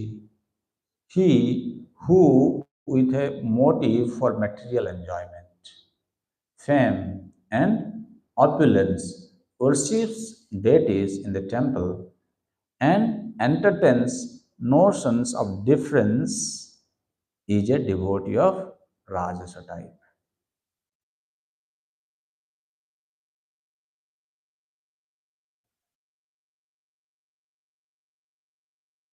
One who worships me, Krishna says, in the deity form, Pratima, that means those Mayavadis who worship Krishna in 5 different forms. You know this? Pancha Upasana? There are some Mayavadi school who worship the Supreme Lord in 5 different demigods. These demigods are Shiva, Ganesh, Durga, then Vishnu and Surya. Yeah, Vishnu also. Okay. They consider Vishnu's form is material. But we can use this material form to transcend this world of suffering. That is why they worship Vishnu. But they don't see that there is no difference between this Vishnu Murti and the original Vishnu. They don't see it like that. So, if somebody is engaged in Pratima Puja in this mood, then he is also in the category of Rajasa Bhakti. So, they think one deity is superior to another based on personal preferences, or develop sectarian attitudes. Sometimes in devotional service, some people they develop this sectarian mood. Sectarian mood, I belong to this group, he belongs to that group, that group. This kind of sectarian mood is classified as Rajasika Bhakti, cultivating Rajasa Bhakti, Rajasika Bhakti. So, favoring only their group while criticizing or demeaning others. My group is better than his group. Okay?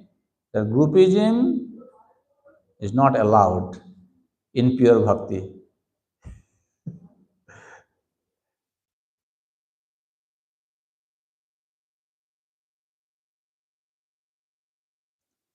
Notion of difference. Srila Jiva Goswami, he is saying, पृथक मत्तो अन्यत्र विषयादिषु एव भाव स्पृहा जस्य न तु मयि इति राजस्व हेतु ता दर्शिता.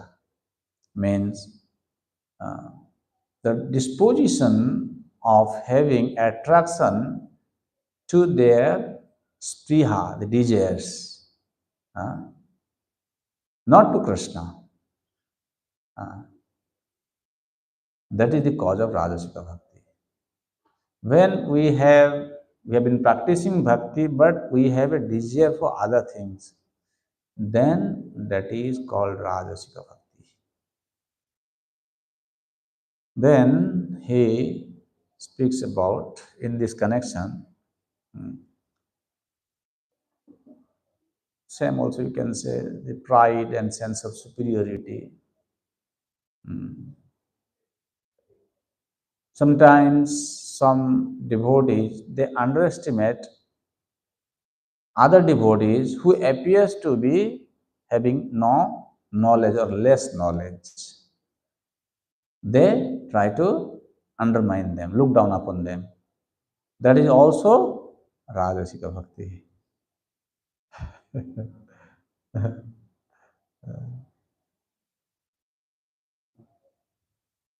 As I said, sectarian attitude also. They just to justify their division. Prabhupada says the word separatist must be understood carefully. The Sanskrit words in this connection are bhinnadrik and prithak bhava. A separatist is one who sees his interest as separate from that of the Supreme Lord, or he sees his interest is separate from the interest of the other devotees. And on the feast day, he is keeping all paneer sabji for him. Advaita Prabhu is coming and cooking. He is not keeping anything. But I am there to serve. I am thinking, let me keep one tiffin box ready for me before I start serving. Okay? Sometimes some devotees that do like that also. Then Sattvika Bhakti. Yes, ask me. Prabhu, if we use the mic, please.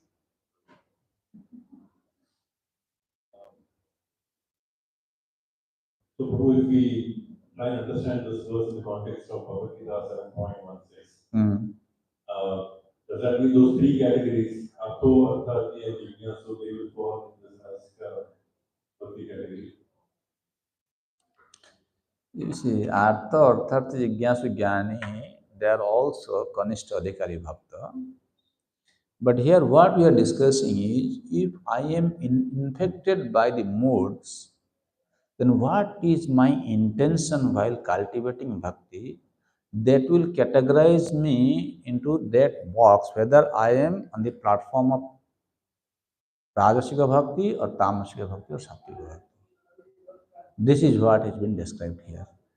Those who are that Artha, Artha, Jnani actually, they are different. Jnani is to Atmaya Matam. Because Eko Bhakti Vishishyate.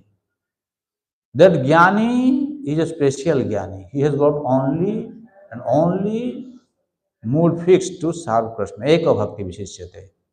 That's why he is separate from other three. But the Artha, Artharthi, Jigyasu, they may also fall into this category also.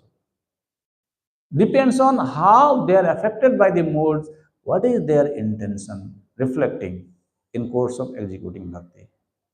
You see, these things I think we should introduce this course as a new bhakta training in ISKCON. New bhakta training. Because when they come to the society, they should clearly see this picture. If I do this, then I am falling in this category. If I do this, I have to fall in this category. If I do this, I'll fall in that category. Better I should watch out my growth in Krishna consciousness. Who? Acha. Yes, yes. People need to know this. This is a basic thing actually. If we do not understand what mood I should cultivate, then for many, many years I have been saying that I am practicing bhakti, but what bhakti is I am practicing? That is what I am saying. Maybe this should be introduced in the new bhakti level. New bhakti training level, I mean to say. Okay. Then now we're going to discuss about Sattvika bhakti. You mentioned earlier that there are three types of. Huh. You mentioned that there are three types of tamasic. So similarly, Also there are three types. There are also. Tamasic and rajasic, it gets little blurry where you. Sometimes. Tamasic, you mentioned that there is bhakti done to get some benefits for the self. Isn't that rajasic? Sometimes it is mixed, you can say, but we have to understand that, see, either, you see, both are in the moods, lower modes, in the mood of good person or ignorance. Doesn't make any difference actually. Either he is in the mood of tamaguna or rajaguna. So what is like? He is, that is not supposed to be cultivated. That is what we are trying to say here. Similarly, this Rajasika Bhakti also again, Tamas, Rajasika, Adhama, Rajasa Madhyama and Rajasa Uttama. There are also three categories. Here, what will determine is, for example, you see, you gave this example that looks like there is an overlap. He is desiring something for himself. Somebody who is in the Rajasa platform, he also may desire something for himself. Somebody in Tamasa platform, he is also desiring for himself. But the intensity of desire for one in Tamasa Bhakti is like in a complete darkness. He is not able to see anything.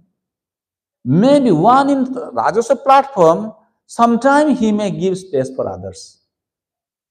You understand? He is not taking everything for himself. But Tamasa means he doesn't see anybody else except him. That is a subtle difference. That's why I say there is no much difference also in one sense because they are both in the lower modes. Then Sattvika. Sattvika Bhakti is in text number 10. Karma nirhara muddisya parasmin va tadarpanam jajedyasdrishta jastavyam iti va pruthak bhava sa Sattvika. When a devotee worships the Supreme Personality of Godhead and others, the results of his activities in order to free himself from the reactions of fruitive activities, but entertains the idea of difference. He is called a Sattvika type, Bhakta Sattvika type. So those who are desiring Kaivalya, they are actually called Sattvika Bhakta.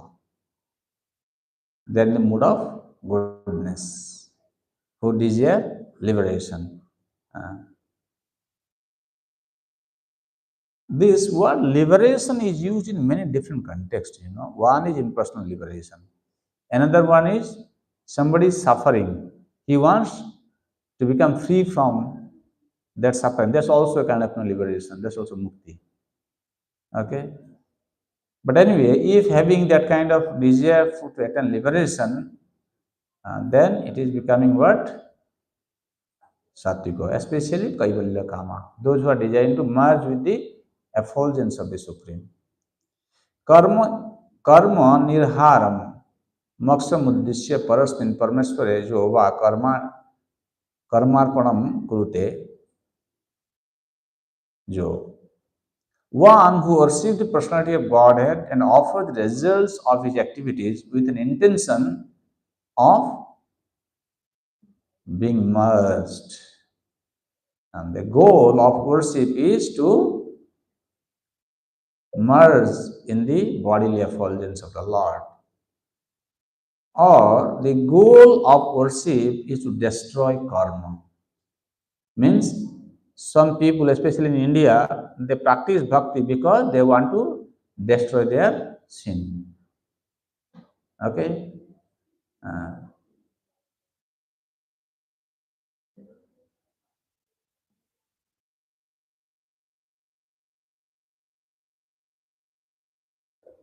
or जष्टव्यम सर्वेशा नित्य विधि प्राप्तत्वेन अवश्यमेव तत्पूजनम कर्तव्यम इति बुद्ध्या.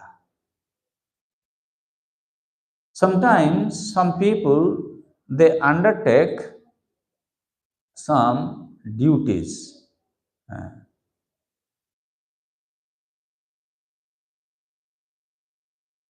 with an understanding that worship to the Lord is mandatory for everyone. That means without performing Varnashram Dharma, I will have to suffer in hell, he is thinking. Why he is undertaking this Dharma? Because I don't want to go to hell. If he is practicing bhakti in that mood, he is actually practicing sattvika bhakti because he is following his varnashram dharma at least. In that way, though he is in a better position, but we don't see this is much better. Why? Out of fear, he is thinking, I will go to hell. No, I should follow my dharma. And expecting no return from his practice. He is following his varnashram duties, doesn't want any material benefit, but because he doesn't want to go to hell, that's why he is doing it. न तो भक्ति तत्व ज्ञानेन जो यजत Parameswaran पूजयति. One who worships the Supreme Lord not with an intention to gain true knowledge or bhakti, you can say. अतएव पूर्ववत पृथक भाव भक्ते पृथक मोक्षमेव पुरुषार्थ तेन भावयन so sattva uchyate. That means somebody who thinks this liberation is something very important separate from devotion. Means I don't need to practice bhakti.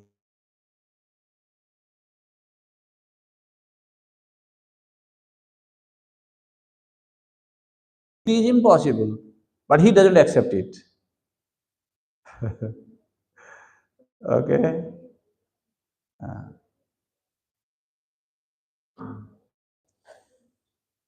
Siddhar Swami is commenting, he is saying, Sravana Kirtanadayo Navapi Pratyekam Navanava Veda. Tad evam Saguna Bhakti Ekasiti Veda Bhavati. How many bhaktis are there? There are Navadha Bhakti. There are Angas Bhakti, 9. Right? So these 9 Angas of Bhaktis, when they mix with these 3 modes, they give rise to 81 category. That means one may do Sravana, Kirtana, all these 9 Angas under the influence of any one of these modes, then he will become stamped as that Bhakta. Either Rajasika Bhakta, Tamasika Bhakta or Sattvika Bhakta. Again, in this Rajasika, Tamasika, Sattvika Bhakta, how it is becoming, you see, because they are under this material influence, so their bhakti will become for, let us talk about hearing. Okay. So hearing, Sravana with tamasic lower mood, Sravana with tamasic middle, then Sravana with tamasic higher. Similarly, Sravana with Rajasic lower, Sravana with Rajasic middle, Sravana with Rajasic higher. Again, Sravana with Sattvika lower platform, Sravana with Sattvika middle platform, Sravana with Sattvika higher platform. How many became? 9 types of Sravana only. Did you get it? So if you multiply this all, then total become 91, 81. Oh, when I was reading this, I myself was thinking, so delicate. And many people, they don't recognize actually what kind of bhakti I am doing. But mostly we should know that if I am practicing bhakti to position myself in a higher status, sometimes dominate others, sometimes create a groupism, sometimes to earn prestige, sometimes causing harm to others, sometimes I am being envious to others. These are all bhakti in the modes of goodness, passion, or ignorance. And if you go in more detail, as we said, it is going to become total 81 category. So, in broad way, we discussed what are the different types of bhakti, and all total 81. We can take lesson for ourselves and we can decide what we should do. At least for us, recommendation have been given that we should always try to remain humble and serve Krishna. In this way, these 9 types of devotion with material desires should be understood as progressively increasing in intensity, one after the other. Among these, sattvic devotion gives rise to knowledge in some devotees. Sattvat samjayate jnanam. You have heard that, right? In these 3 category, especially those who are in the sattvic platform, we see that is a better situation. Because from sattvic platform, he can at least gain knowledge. When this knowledge is influenced by the material modes, gunas, and takes predominance, means if he is in the mood of goodness, passion, or ignorance, that mood is taking predominance, it is referred as jnana mishra bhakti. Like as we said, those who are thinking moksha is my prime importance, then he is cultivating, studying Upanishad, that becomes Jnana Mishra Bhakti. This type of bhakti produces Santarati. Okay? But not beyond that. And that Santarati maybe in Vaikuntha. Krishna, I don't think so. For Krishna, there is more to do. However, when jnana predominates, sattvika bhakti becomes subordinate to it. Try to understand this. Somebody who is practicing bhakti and he knows that if I don't practice bhakti, then I will not get my result. Then he will becoming more cautious about bhakti and he may attend to Santarati. But if this person is keeping more focus on jnana, not on bhakti, then that the result will be sajujya mukti, which devotees don't want. There is subtle difference. See, bhakti bino kuno sadhan ditenare fall. So if somebody is practicing his sadhana to get sajujya liberation, there also bhakti has to be there.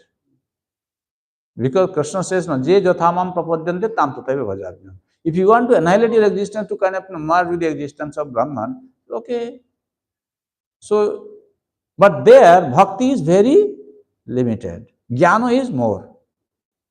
One who is attaining Santarati, for him, devotion is more in quantity than jnana.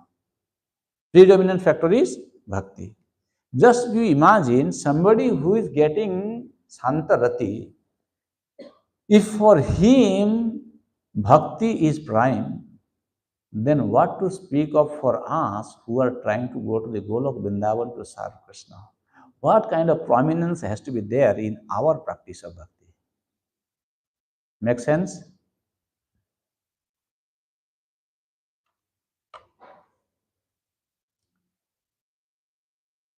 He says, Kasyachid अश्वमेधादि मेधादि सफल कर्मार्पणवती भक्ति न तो कर्मार्पणमयी सुखैश्वर्यमयम सालोक्य मोक्षम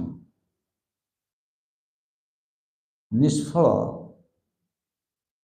कर्मार्पणवती to Santi Ratim. So here saying Sattvika Bhakti of some people involve the performance of horse sacrifice. Here, when we say horse sacrifice, this particular yajna, Ashwamedha yajna, in this also we need to understand some other rituals also, pious karma. Okay? May be offered as an act of karma arpana bhakti bhakti, means offering the results of action to the Lord. There are two things you need to know, karmarpana bhakti and karmarpana mai. So, one who is offering results of his pious karma, that becomes karmarpana bhakti, and in that way he may go to even salokya moksha. He can get salokya moksha. But that is not karmarpana mai bhakti. Now we are making more analysis. Okay, when somebody is offering the result of his action, just like as we say, pious activities is performing, then offering to Krishna, that becomes karmarpana bhakti, and through that he may go to salukya mukti. Salukya, sasti, samipya, all these muktis he will get. But that is not karmarpana mai bhakti. Then what do we perform this karmarpana bhakti? No, we don't do. We never do this, pious karma, then, offer to Krishna. We don't do that. So, in karmarpana bhakti, what is happening? Devotion where the very essence of all actions are devotion. That means, for example, in our sampradaya, we say, some or other, whatever you do it for Krishna. If you see this, that is explained by our Siddhar Swami, Sravanam Kirtanam Vishnu Smaranam Pada Sevanam Vartanam Bandhanam Dasham Sakyam Atma Nivedanam Iti Pungsar Pita Bhakti Vishnu Iti Pungsar Pita Vishnu Bhakti Che Lava Lakshana. So this Navadha Bhakti when we are performing, it's not that we do Sravanam Kirtanam, then you offer to the Lord. The very act itself, the person itself, everything right from the beginning, we are surrendered. There is a difference. This is called karmarpana mai bhakti. Like everything is bhakti. There is no difference that I do it then offer. No. Me, my activity, everything right from the beginning. Therefore, in our Vaishnava practice, why we give so much importance into you early in the morning, take bath, then put tilak. Why do we say that? When you are putting tilak on your body, that is becoming actually karmarpana mai bhakti. This body is not actually my body, this is his body. I am surrendering to him in his service. This is the concept. Can you imagine? There's very subtle concept is there. That's why I am saying it should be taught to the devotee from the very beginning. When they know all these things, then they know how to act properly in Krishna consciousness. They will be fully directed to the right path. So that becomes karmarpana bhakti, karmarpana mai bhakti. Karmarpana bhakti meaning this type of bhakti involves offering one's action to the Lord. Key characteristics we can see. The devotee performs various actions, karma, and dedicates the fruits of those actions to the Supreme Lord. The actions themselves are not fully immersed in devotion. Okay? They are performed as part of worldly duties, but then offered to the Lord as an act of surrender. Huh? Themselves are not immersed in devotion. For example, let me tell you, somebody who is getting married outside world. Okay, that may be like, they're following some rituals, they're doing. That is not, that action itself is not immersed in devotion. Bhaktivinoda Thakur, he prayed to the Jagannath to give me a son who will help me to preach bhakti. He got Bhakti Siddhanta Swami Thakur. That is, that action itself is immersed in devotion. You got it? Before he got this son, he prayed to Jagannath already. Not that I should have a son, then I will see what to do with him. Before we do anything, we first surrender to Lord. Do that is karmarpana mai. Okay, good. So in karmarpanavati bhakti, they find bhakti and activities are two different things. In the beginning, people may follow this type of bhakti. Example, a person earning money for their profession, sometimes a person is donating to the temple. Okay? And karmarpana bhakti aligns in, you can see the Bhagavad Gita Kuroshi Judasnasi. Okay? Doing and then surrendering, offering. But karmarpana mai bhakti means this is the very action itself is bhakti. The characteristics you can say, the actions themselves are inherently devotional in nature.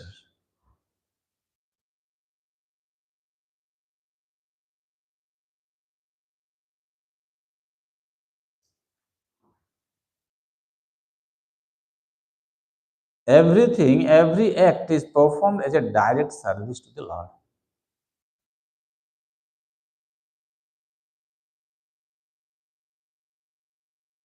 There is no separation between action and devotion.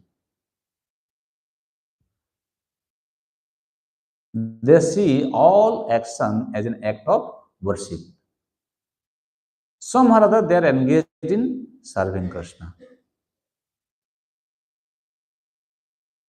For example, a devotee cooking, cleaning, or even working sees these actions as service to Krishna. Okay? First I said he is serving, whatever money he earns, he is giving. Now, very service itself is a devotion. That means he doesn't see that his work is separate from bhakti. That means whatever he is doing, that is actually becoming bhakti in this sense. There is actually some subtle differences also there. You see, bhakti, according to our Gaudiya Vaishnava Acharya, what is bhakti? Only Shravanam, Kirtanam, Vishnu Smaranam, that is bhakti. I don't want to discourage, but that is Vaishnava's kind of understanding. Anyway, in this connection, what we say is, he is working, but his work is not intended for any other thing. He is solely doing it because he wants to just cultivate bhakti. He is doing, morning time he is going to work, while coming back from work at home, He is always thinking everything, very life is centered around Krishna. That's why you see Prabhupada said one thing, he said, our life should be such that Krishna should be in the center. Then we are safe. But how many times actually we keep focus on Krishna in our Krishna conscious career? That we need to kind of see, that you need to understand.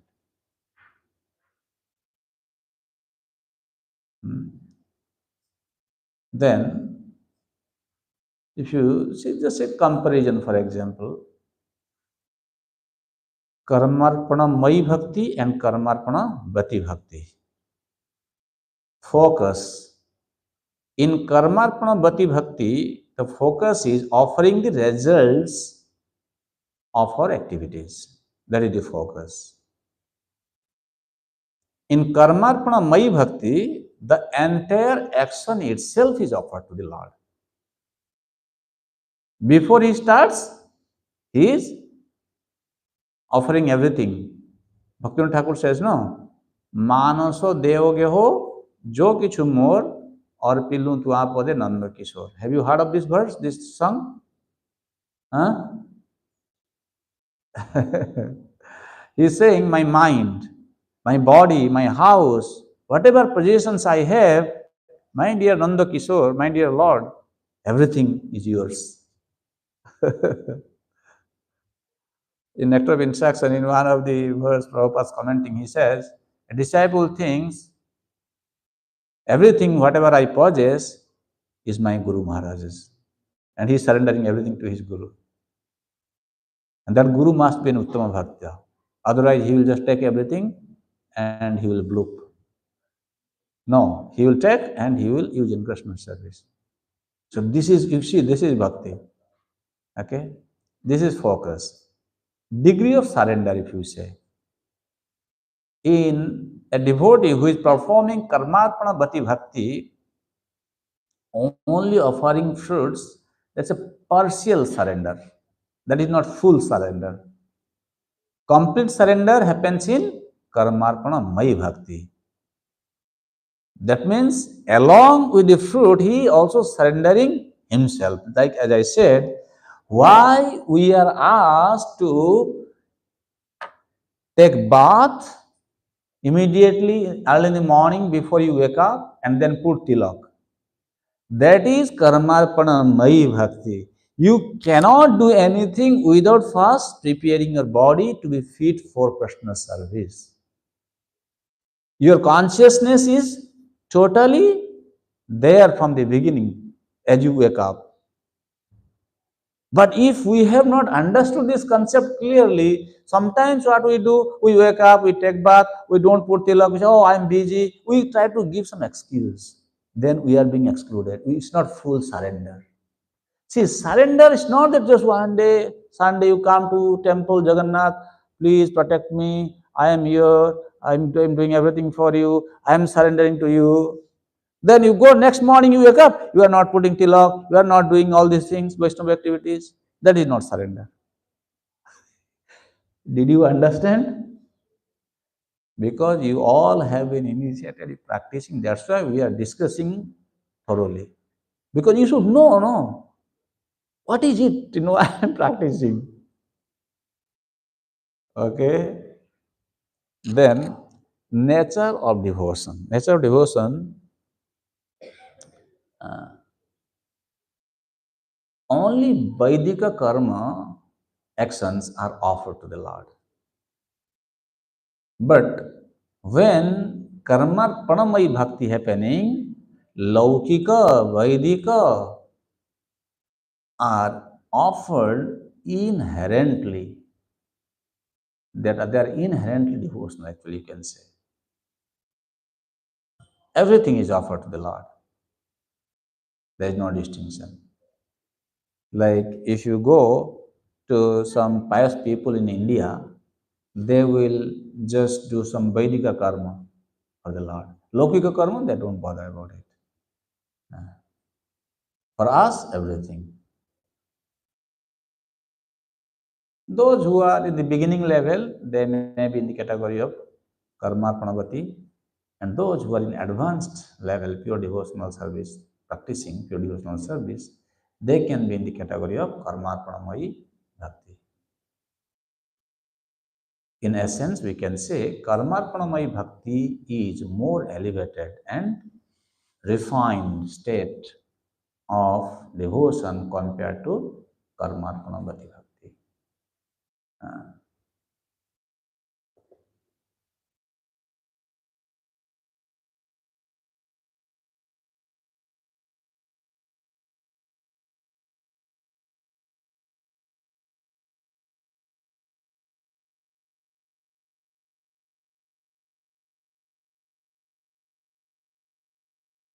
भक्ति महिम्ना किंचित अधिकमपि फल प्राप्तौ सत्याम अपि कस्यचित् भक्ति सत्त्वेतु सत्यम विसत्यर्थितमर्थितो नृणाम इत्यादि दृष्ट्या सापि काले निर्गुण इव स्यात् इति ज्ञेयम्.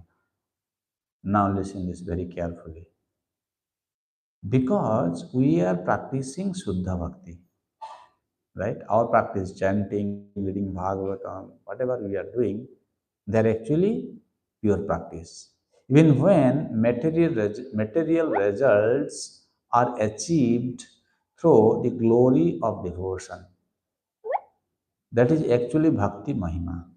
That is the glory of Bhakti. If true devotion is present in a person, true devotion means the Lord fulfills the desire of those who approach Him, but does not avoid highest truth. Therefore, people approach Him again and again, even after getting their desired results. When somebody is going to the Lord, because predominantly he is thinking he wants to achieve something. Once his goals are attained, he is not going to go to the Lord. Because what he wanted, he got it, no? But when you go to the Lord to get what you want, at the same time you don't leave Him, that is higher status of bhakti. In that situation, what happens? He will not only just give the result to you, rather He will also protect you. Because you keep coming to Him. He cannot abandon you. So therefore, those who are new people, they should know that instead of going to some demigod temple and getting some temporary benefit, begging from them, better I go to Jagannath. Jagannath, if I go, he will give what I want, at the same time he will also protect me. So even if somebody has been performing this Gunibhuta Bhakti, I am so inspired by the moods, one thing is they should not give up their surrender, their attachment, their services. Because the service quality is the service quality is such that the service itself is going to eventually purify him. That means we are trying to bring more seriousness. We are putting more emphasis onto the practice of pure devotional activities. Even though we may be feeling discouraged, like, why he is discussing in great detail, I don't see any hope in me, I am also like this, I am also like that, what will happen to me? Better I should not have attended this session. Right? Well, I didn't know all these things. Now you are kind of making me see so many things. No, the goal behind making you so many things is, I am trying to remind you once again, you should understand what is the nature of the pure devotional practice that you have already undertaken by Prabhupada's mercy. Nigirna manalo yatha. All the impurities are there. Never mind. Remember that example. Nigirna manalo yatha. When you eat, all foods are getting digested. And you are getting the nutrition to your body, and waste product is also going out. Similarly, when you have undertaken this pure practice, what we discuss in text number 31 and 32, all these things will automatically go away. So to discuss this thing, because we want you to become more focused, take seriously about practice of Nirguna Bhakti. Not that we are discussing all these things in detail to discourage you. Did you get the point? Sometimes doctor will say, you know, you do this, you eat this problem, this problem, this problem, you have this problem, you have this problem. That means he is discouraging you. He's saying, no, watch out. Now is what you should do. He is diagnosing, right? In diagnosis, he said, this one, this problem, that problem, that problem. So then he said, okay, now you should do this. Then you will go, you will overcome these problems. So medicine is already first prescribed, Bhagavad Bhana, okay, Nirguna Bhakti. Now, if we have all these symptoms in our practice of bhakti, I should focus on more on that Nirguna Bhakti, Uttama Bhakti practice, than Nigirna Anulojatha. Is that okay? Or are you getting discouraged? Yes, you have question. So, Prabhu, would it be right to say that from a yoga ladder perspective, Karmarpana Gati Bhakti would be equivalent to Nishkama Karma Yoga, and Karmarpana Mahi Bhakti would be the topmost form of Bhakti Yoga, topmost form of that. Actually, that is also Niskama Karma. This Karmarpana Mayi. You understand? There, Baldev Vidyabhushan, he analyzes in three ways. Even Bhakti Vishwanath Chakravarti Thakur, so he says, Guni Bhuta Bhakti Pradhani Bhukta Hoti, Bhakti and Kevala Bhakti. Remember this, right? So, Guni Bhuta Bhakti means this person is still holding on to some material desire, he wants to have some position in this world, enjoy in this world or in the heavenly planets. He has desire to see the heavenly beauty, also enjoy. Okay, he is a Gunibhuta Bhakta, or Gunibhuta Bhakta. Then Pradhani Bhuta Bhakti is predominantly he is doing devotional service. That is Karmarpana Mai Bhakti. Okay, then Kevala Bhakti means only Bhakti. That is Sravanam Kirtan all this. He is not doing any other thing. He doesn't even think of. And this Kevala Bhakti is actually, you can say, for the renunciants who are done with this material world. They have nothing to do in this world. They're just surviving because they are practicing bhakti. Surviving on Krishna's mercy. So, for us, Grihasthas, we can aspire to get to Karmarpana Mahi. You got that clearly. Why not? I'm not saying no. Then you have to give up your family. No, that's what I'm saying. If you want to practice that bhakti, then take sannyas, kevala bhakti. That's why for grihasthas, yes, at least they should come to the level of karmarpana mai, that is pradhani bhuta bhakti, you can say. Very life itself is devotion.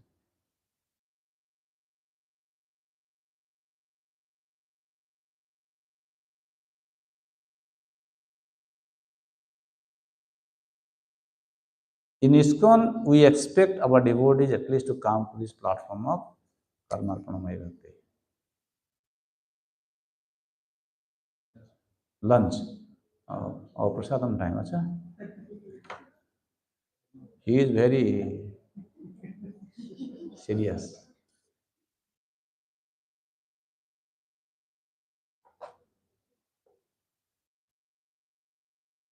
They want to continue 1 more hour and then break over. The majority Yeah, becoming too much. Because this is not just a katha, this is a seminar, means it's like, like class we are doing, right? I'm not just speaking and I want you to hear. No, I want you to kind of, you're all, I'm very happy you all are taking notes, and those who have been coming, they're coming regularly. I'm very happy actually. Very nice. We'll break for 15-20 minutes. Lunch, Shara will be served downstairs. Yeah. We'll come back 12:20. You can discuss Kevala Bhakti during lunch break.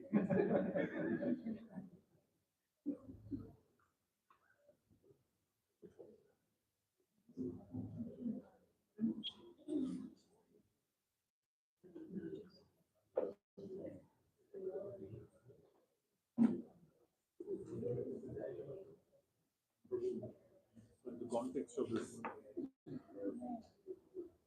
bhakti. We'll break for 1 hour, 20 minutes, right? 20 minutes? Then please rejoin. Hare Krishna.